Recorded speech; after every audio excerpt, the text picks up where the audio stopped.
guys, this is Kayla. And this is Becky, and we're with A Couple of Bees Read. And we also review books and review wine. So Yes. What is our wine this week, Becky? Our featured wine this week is one that I have not had. It's Gallivant's Chardonnay. And we've had several different Chardonnays. You know, some of them have that buttery aftertaste that people like, and some people don't like.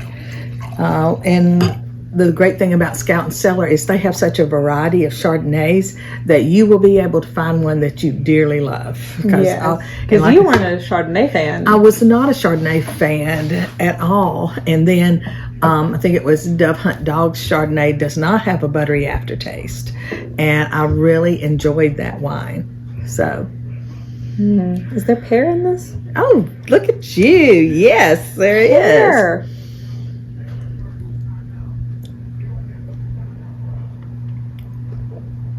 I like this Chardonnay too. It does there's a tiny bit of a buttery aftertaste. A little bit. You can taste it just a little bit on the back of your tongue. I was supposed to say it's like it goes in as you sip it. The front of the tongue has a flavor, and then as you swallow it, the back of the tongue has a different flavor. It's very good though. Well, definitely some pear in it. Yes. What else do we got? We've got some yellow apple, and the part that when I was reading about it, it has some hazelnut roasted, like roasted hazelnut. So you know that little that might be the aftertaste. That is, it's something different. Yeah. You know, you're there and you're drinking it, and you're like, what is that? Yeah. It pairs very well, like with lobster rolls, any kind of seafood. A white wine, a good white wine will go with just about any type of seafood. Also, roasted turkey. And guess what's coming up this month? Oh my goodness! It could be Thanksgiving. And as one time at Thanksgiving, I will tell y'all this funny little story. We didn't have a turkey; we had ham. And my granddaughter, your oldest, walks in and goes, "Nanny, where's the turkey?" And I said, "Well, we're having ham this time." "Nanny, it's Thanksgiving. You can't have Thanksgiving without a turkey." Believe me, we will never, ever have Thanksgiving again without turkey. Nope. So she always gets turkey on Thanksgiving. And since this wine would pair so well with that, we're having a special too. For $99, you get 4 bottles of wine, free shipping. Ooh. Yes, and that's really good. And we have, I think this one is in there. Dove Hunt Dog's Pinot Noir is in there, which is one of my absolute favorite wines. Yes. We love, that's the one that started the whole thing with Scout and Cellar for me, was that Pinot Noir. And then it's called Tumble Bumps. It's a sparkly wine, and it's like a $38 or $40. Are we getting bottle. this box? I ordered 2. I ordered a double box, so yes, we are. And it's got Middle Jane Zinfandel, which is another high price wine, or you kind of upper high price. I mean, it's like another $36, $38 bottle of wine. So you're getting these really more expensive wines, but you're getting them all for $99 and free shipping. So go ahead. The link will be in our comments. So go ahead and get that. Now on to our book, which I'm very excited about because we have an author interview coming up.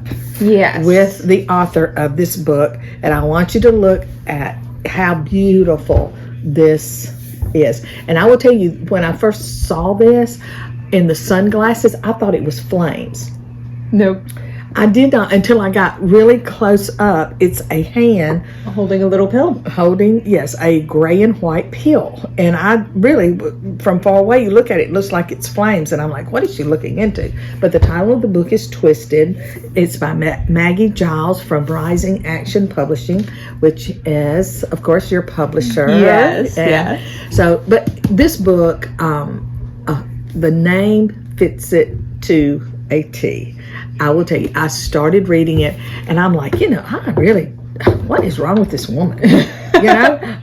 Mel Parker is like the main character, and you're reading about her, and I'm just thinking, I don't think I like Mel very much, I liked Mel. You liked Mel, but I was just like kind of put off. She just seemed I don't know, just so hardcore And she's very standoffish at first. Very. It's like this slow build to realizing why. Why. And I think that's why I liked her, because I was like, there's going to be something. Yes. Like, there's something going on with her. Yes. And that is the key, is this book has so many twists in it. And the big twist, I mean, I kept thinking, what is going on with all these women in this book, And I will say this, I do begin to like Mel, But at first I was just like, I'm not understanding this woman, because now she's in a line of business that's a bit on the iffy side. She's kind of a madam. Yeah. Kind of. To put it nicely. Well, someone calls her that, and she's like, no, that's not what I am. But she runs an escort service. Yes. And, there may be escorts with side jobs, so to speak, so we won't go into all that, but because I don't want to give anything away. But this was a great book, and this unknown drug pops up. There's a detective, and his name is Ryan Boone, and there's a robbery in a store, and they go and they're looking at it, and he notices like this little gray and white capsule in a corner, and that the forensics for some reason has missed, and so he gets it bagged and sends it off, and it has no markings on it. Well, it turns out Mel, her and one of her girls, Jackie, who's her best friend, they find a girl kind of beat up in an alley, and she says her name is Candy. Well, and she has no identification that reads Candy. She has this purse with no identification in it, but there's a bottle of pills in it that have the name Lexi in it. Mm-hmm. And it's like, who in the world is Lexi? And she says, I don't know who you're talking about. I don't know Lexi. And it's the same pill that this detective Ryan finds, but they don't know. At this point, their paths have not crossed. Right. Ryan and Mel, their paths have not crossed. So, and this is what happens. Jackie is this person who she likes to, as they say, take in strays. So she finds someone in need that's hurting, and she'll bring them to the house, and Mel's like, here we go again. I guess this is kind of why I was a little bit put off by Mel at first, because she was hardcore about, I can't believe you're going to bring this person into our home, Like, Jackie's just so nice. Yeah. And then Mel is like, no. You need to check it at the door. Like, yeah. And then she goes, well, okay, well, fine. You can bring her in, but, you're responsible for her kind of thing and everything. But I don't want to paint Mel as this horrible, horrible person. I mean, she's not. She's so cool. She's not. And she grows on you, or she grew on me as I went through the book.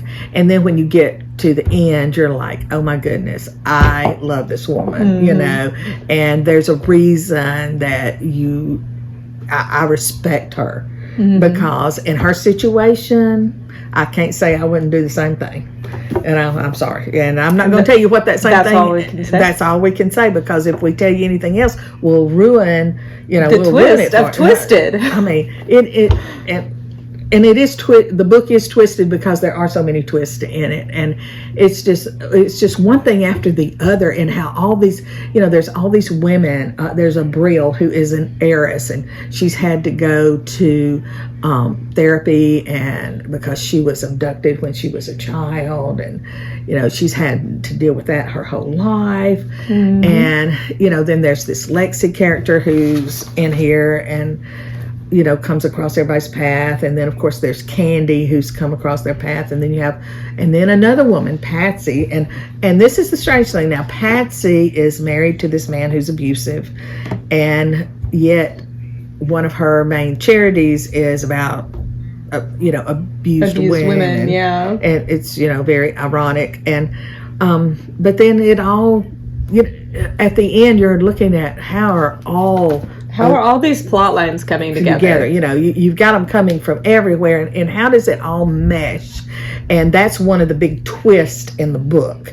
And so, I mean, you start reading it, and you're kind of getting into it. And if you don't like Mel at first, it's okay. It's perfectly okay. Just she ends up being one of the best characters. Yes, you have to stay with her, okay? Because you will like her in the end. And I'm going to tell you, I think Maggie Giles has done a fabulous job keeping you on the edge of your seat, thinking, well, what's going to happen next? What is it?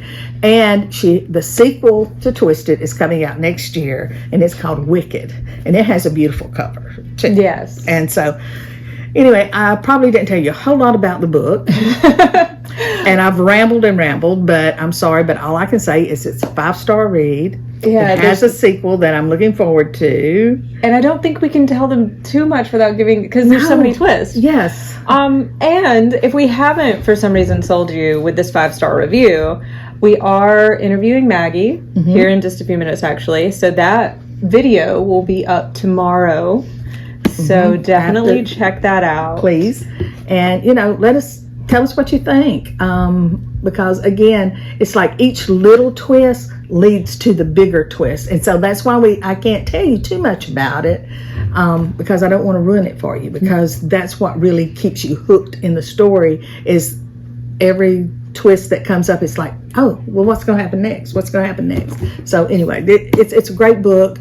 Pick it up, read it. Check in our interview with Maggie tomorrow, okay? Absolutely. All right. Bye, Thanks. guys. Cheers. Mine's empty, but cheers.